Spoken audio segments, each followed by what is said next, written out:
Good morning dear students, welcome to my channel. गत video में अपन ने पढ़ा था प्रेजेंट और पास्ट टेंस के बारे में। दोस्तों, आज हम चर्चा करते हैं फ्यूचर टेंस के बारे में। दोस्तों, आज हम चर्चा करते हैं फ्यूचर टेंस के बारे में।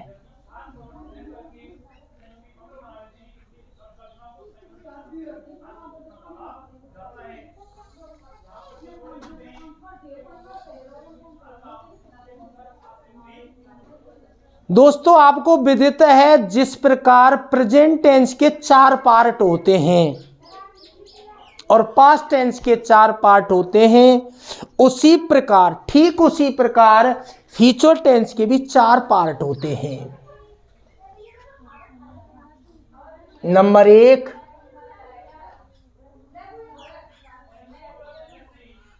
इंडेफिनिट।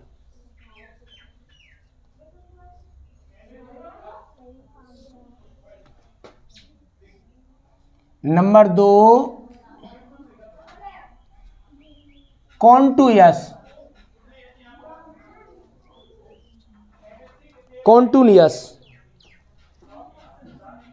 Number 3, perfect.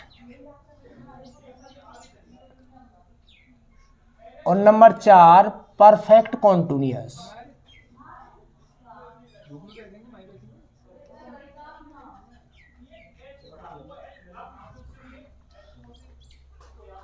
दोस्तों, फ्यूचर टेंस की अपन बात कर रहे हैं। फ्यूचर टेंस के भाग की अगर बात करें तो इसके 4 पार्ट हुए, जिसको future indefinite, future continuous, future perfect और फ्यूचर परफेक्ट कंटिन्यूअस भागों में बांटा गया है।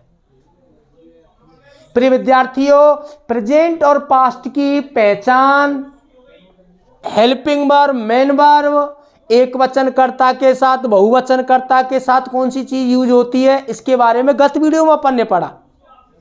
प्रिय विद्यार्थियों, सर्वप्रथम तो फ्यूचर टेंस के बारे में एक चीज विशेष ध्यान रखें। फ्यूचर टेंस के बारे में एक चीज विशेष ध्यान रखें, फ्यूचर टेंस के अंतर्गत नंबर्स नहीं होते हैं। नंबर्स यानी वचन नहीं होते हैं। फ्यूचर टेंस के अंतर्गत ये नहीं होता है एक वचन की क्रिया और बहुवचन की क्रिया। जैसा कि आपने पास्ट में पढ़ा, पास्ट में एक वचन बहुवचन क्रिया होती है। जैसा कि आपने प्रेजेंट पढ़ा, प्रेजेंट में एक वचन बहुवचन क्रिया होती है। लेकिन फ्यूचर टेंस में ऐसा नहीं होता है, क्योंकि फ्यूचर टेंस में नंबर्स नहीं होते हैं, यानी वचन नहीं होते हैं। इसलिए एक वचन और बहुवचन की क्रिया नहीं होती है। इसमें आपको सिर्फ और सिर्फ एक ही चीज ध्यान रखनी है, जो आगे चल के आपको बताई जाएगी। अपन बात करते हैं फ्यूचर इंडेफिनिट टेंस की पहचान की। अगर फ्यूचर इंडेफिनिट टेंस की पहचान की बात करें तो जिन हिंदी वाक्यों के अंत में गा, गी, गे आदि शब्द आते हैं, उसे फ्यूचर इंडेफिनिट टेंस के अंतर्गत शामिल किया जाता है। जिन हिंदी वाक्यों के अंत में गा, गी, गे आदि शब्द आते हैं, उसे फ्यूचर इंडेफिनिट टेंस के अंतर्गत शामिल किया जाता है। बात आती है फ्यूचर इंडेफिनिट टेंस की हेल्पिंग वर्ब की और मेन वर्ब की। प्यारे दोस्तों, अगर हेल्पिंग वर्ब की बात करते हैं तो इंडेफिनिट की, फ्यूचर इंडेफिनिट की हेल्पिंग वर्ब होती है शैल ऑब्लिक विल। और ये प्रिय विद्यार्थियों, मेन वर्ब शैल विल के साथ मेन वर्ब की फर्स्ट फॉर्म का प्रयोग किया जाता है। जैसा कि मैंने अभी आपको बताया था, फ्यूचर टेंस में नंबर्स नहीं होते हैं, एक वचन बहुवचन क्रिया नहीं होती हैं। इसलिए क्रियाओं का प्रयोग फ्यूचर टेंस में किस आधार पर किया जाता है, चलो आइए ये देखते हैं। आपने जिस प्रकार फ्यूचर इंडेफिनिट की पहचान है, हिंदी वाक्यों के अंत में गा, गी, गे आदि क्रिया शब्द आते हैं, उसे फ्यूचर इंडेफिनिट टेंस में शामिल किया जाता है। हेल्पिंग वर्ब की बात करते हैं शैल और विल, और शैल विल के साथ मेन वर्ब की फर्स्ट फॉर्म का प्रयोग किया जाता है। प्रिय विद्यार्थियों, एक वचन और बहुवचन इसमें होते नहीं है, इसलिए हमेशा ध्यान रखेंगे फ्यूचर में आई और वी कर्ता के साथ, आई और वी कर्ता के साथ आपको शैल का प्रयोग करना है। वाक्य के आदर्श कर्ताओं के साथ, शेष कर्ताओं के साथ आपको विल का प्रयोग करना है। प्रिय विद्यार्थियों, इसमें हेल्पिंग वर्ब शो हो रही है, इसलिए आपको विशेष ध्यान रखना है सभी वाक्यों में, यानी साधारण प्लस नकारात्मक प्लस प्रश्नवाचक प्लस प्रश्नवाचक नकारात्मक, अर्थात चारों वाक्यों में अगर कर्ता होगा आई और वी यानी मैं और हम, तो आपको हेल्पिंग वर्ब लगानी है शैल, और आई और वी नहीं होगा, आदर्श कर्ता होगा तो आपको हेल्पिंग वर्ब लगानी है विल, और शैल और विल के साथ मेन वर्ब की कौन सी फॉर्म का प्रयोग करना है प्रिय विद्यार्थियों? फर्स्ट फॉर्म का।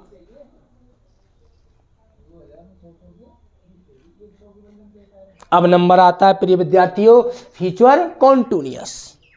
सबसे पहले अपन चर्चा करते हैं फ्यूचर कॉन्टिन्यूअस की पहचान की। कैसे पहचानेंगे कि हिंदी वाक्यों के अंत में कौन सी पहचान आएगी?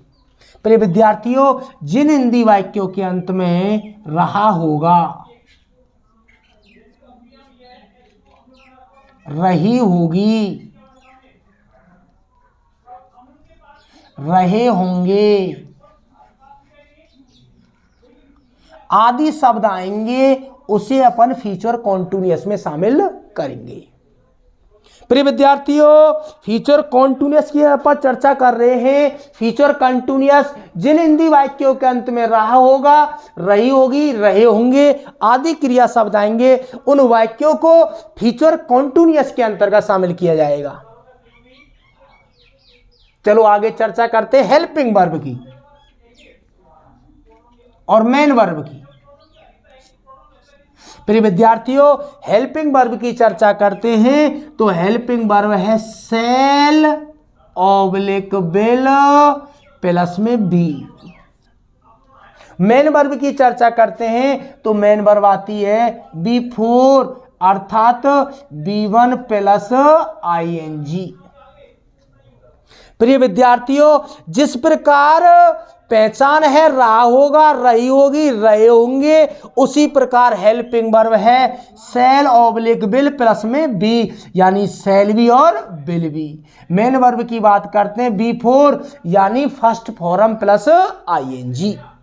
प्रिय विद्यार्थियों, नंबर्स इसमें होते नहीं हैं। जिस प्रकार आई और वी के साथ शैल का प्रयोग किया, शेष कर्ताओं के साथ विल का प्रयोग किया, ठीक उसी प्रकार आई और वी कर्ता के साथ शैल वी का प्रयोग होगा और शेष कर्ताओं के साथ विल वी का प्रयोग होगा।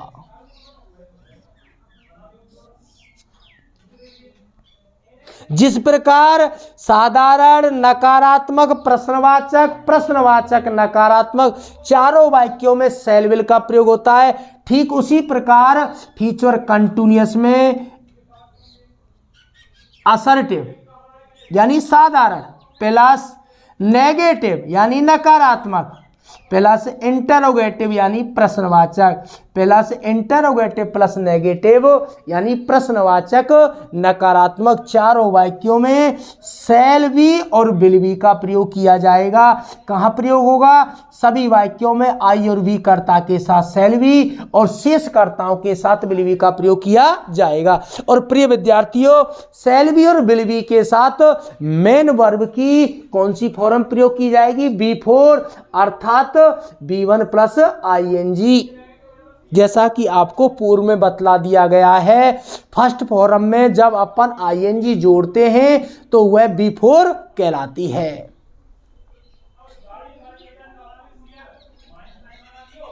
प्रिय विद्यार्थियों, आगे चर्चा करते हैं फ्यूचर परफेक्ट की। फ्यूचर परफेक्ट की पहचान की चर्चा करते हैं। जिन हिंदी वाक्यों के अंत में चुका होगा, चुकी होगी, चुके होंगे।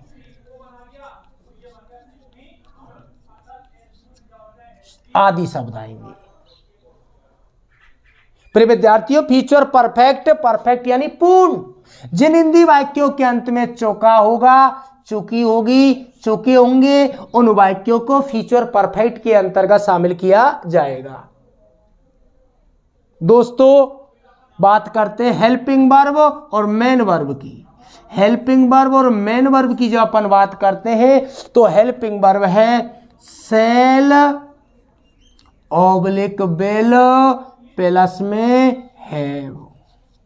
और प्रिय विद्यार्थियों, मेन वर्ब की बात करते हैं तो वर्ब की थर्ड फॉर्म यानी क्रिया की तीसरी फॉर्म का प्रयोग किया जाता है। प्रिय विद्यार्थियों, जिस प्रकार आपको इसमें एक ताज्जुब होगा, पहले है सेल विल, उसके बाद सेल विल में बी जोड़ दिया कंटिन्यूअस में, परफेक्ट में सेल के साथ और विल के साथ हैव जोड़ दिया। जिस प्रकार आई वी के साथ सेल का यूज करते हैं, उसी प्रकार आई वी के साथ सेल हैव का प्रयोग करना है और शेष के साथ विल हैव का प्रयोग करना है। और प्रिय विद्यार्थियों, बड़े हर्ष की बात है, साधारण, नकारात्मक, प्रश्नवाचक और प्रश्नवाचक नकारात्मक चारों वाक्यों में सेल हैव, विल हैव का प्रयोग करना है और सेल हैव, विल हैव के साथ वर्ब की मुख्य क्रिया की थर्ड फॉर्म का प्रयोग करना है। प्रिय विद्यार्थियों, दोस्तों, जिस प्रकार फ्यूचर इंडेफिनिट की हेल्पिंग वर्ब सेल और विल है, कंटिन्यूअस में सेल और विल के साथ भी जोड़ दिया, परफेक्ट में सेल और विल के साथ हैव जोड़ दिया, उसी प्रकार अपन चर्चा करते हैं नेक्स्ट फ्यूचर परफेक्ट कॉन्टिन्यूअस, जिसकी पहचान की चर्चा करते हैं तो जिन हिंदी वाक्यों के अंत में से रहा होगा, से रही होगी, से रहे होंगे। प्रिय विद्यार्थियों, दोस्तों, मैंने आपको पूर्व की वीडियो में बतलाया था से का अर्थ है समय की अवधि से। जिन हिंदी वाक्यों के अंत में से रहा होगा, से रही होगी, से रहे होंगे, अर्थात जिन हिंदी वाक्यों के अंत में रहा होगा, रही होगी, रहे होंगे प्लस में समय दिया हुआ होगा, वह फ्यूचर परफेक्ट कॉन्टिन्यूअस के अंतर्गत शामिल होता है। प्रिय विद्यार्थियों, बात करते हैं हेल्पिंग वर्ब की और मेन वर्ब की। प्रिय विद्यार्थियों, जब हेल्पिंग वर्ब की अपन बात करते हैं तो जिस प्रकार फ्यूचर इंडेफिनिट की सेल विल, फ्यूचर कंटिन्यूअस में सेल विल के साथ भी जोड़ा, परफेक्ट में सेल विल के साथ हैव जोड़ा, उसी प्रकार फ्यूचर परफेक्ट कॉन्टिन्यूअस में सेल विल के साथ हैव बीन जोड़ दीजिए। फ्यूचर परफेक्ट कॉन्टिन्यूअस की हेल्पिंग वर्ब होगी सेल ऑब्लिक विल प्लस में हैव बीन।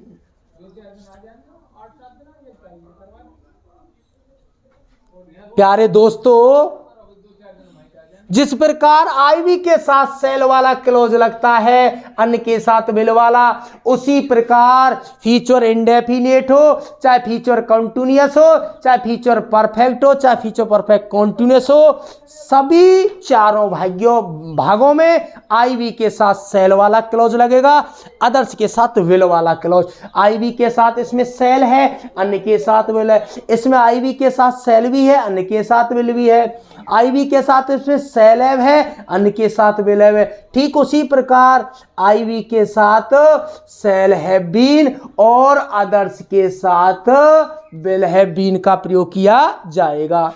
जिस प्रकार चारों वाक्यों में सेल विल लगता है, कंटिन्यूअस में सेल भी विल भी चारों वाक्यों में, परफेक्ट में सेल हैव विल हैव चारों वाक्यों में, उसी प्रकार चारों वाक्यों में सेल हैव बीन और विल हैव बीन का प्रयोग किया जाएगा और shall have been, will have been के साथ मुख्य क्रिया के रूप में चौथी फॉर्म, जिसको आपको विदित है B1 प्लस ING के नाम से जाना जाता है। प्रिय विद्यार्थियों, मैं आपसे एक निवेदन करना चाहता हूं, यदि आप हमारे चैनल पर नए हो तो चैनल को सब्सक्राइब करें, शेयर करें और लाइक भी करें। प्रिय विद्यार्थियों, आगे अपन चर्चा करते हैं। मैं आपसे उम्मीद करता हूं कि जो आपको चार्ट के माध्यम से समझाया गया है वह आपको अच्छी तरह से समझ में आया होगा। वीडियो को आप पॉज करके भी देख सकते हो, इसको रिटन भी आप कर सकते हो। गत वीडियो में मैंने प्रेजेंट और पास्ट के बारे में समझा था। अपन ने आज चर्चा की फ्यूचर टेंस की। फ्यूचर टेंस को एक बार दोबारा रिवाइज करते हुए चलते हैं। फ्यूचर के 4 पार्ट हुए, इंडेफिनिट, कॉन्टिन्यूअस, परफेक्ट और परफेक्ट कॉन्टिन्यूअस।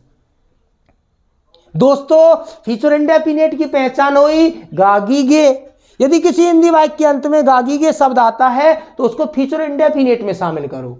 बात करते हैं हेल्पिंग वर्ब की। अगर हेल्पिंग वर्ब की अपन चर्चा करते हैं तो इसमें हेल्पिंग वर्ब है शैल ऑब्लिक विल, और मेन वर्ब की है फर्स्ट फॉर्म प्लस केवल first form.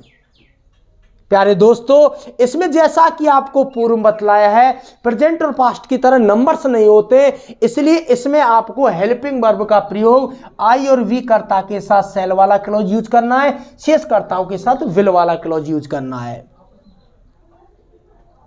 Future indefinite, shell, will और मेन वर्ब की फर्स्ट फॉर्म आई वी के साथ शैल, अन्य के साथ विल। चारों वाक्यों में, चाहे वो वाक्य असर्टिव हो, चाहे नेगेटिव हो, चाहे इंट्रोगेटिव हो, चाहे इंट्रोगेटिव प्लस नेगेटिव हो। बात करते हैं फ्यूचर कॉन्टिन्यूअस की। जिन हिंदी वाक्यों के अंत में रहा होगा, रही होगी, रहे होंगे आदि क्रिया शब्द आते हैं वो फ्यूचर कंटिन्यूअस कहलाता है। हेल्पिंग वर्ब की बात करते हैं शैल बी और विल बी, आई बी के साथ शैल बी, अन्य के साथ विल बी। मेन वर्ब की बिफोर यानी फर्स्ट फॉर्म प्लस आईएनजी। बात करते हैं फ्यूचर परफेक्ट की। जिन हिंदी वाक्यों के अंत में चौका होगा, चुकी होगी, चौके होंगे। एचबी की बात करते हैं shall have been, shall have और विल हैव, आईबी के साथ शैल हैव, अन्य के साथ विल हैव, चारों वाक्यों में। मेन वर्ब की बात करते हैं वर्ब की थर्ड फॉर्म। प्रिय विद्यार्थियों, बात करते हैं perfect continuous, future perfect continuous. जिन हिंदी वाक्यों के अंत में से रहा होगा, से रही होगी, से रहे होंगे। से का अर्थ है समय की अवधि।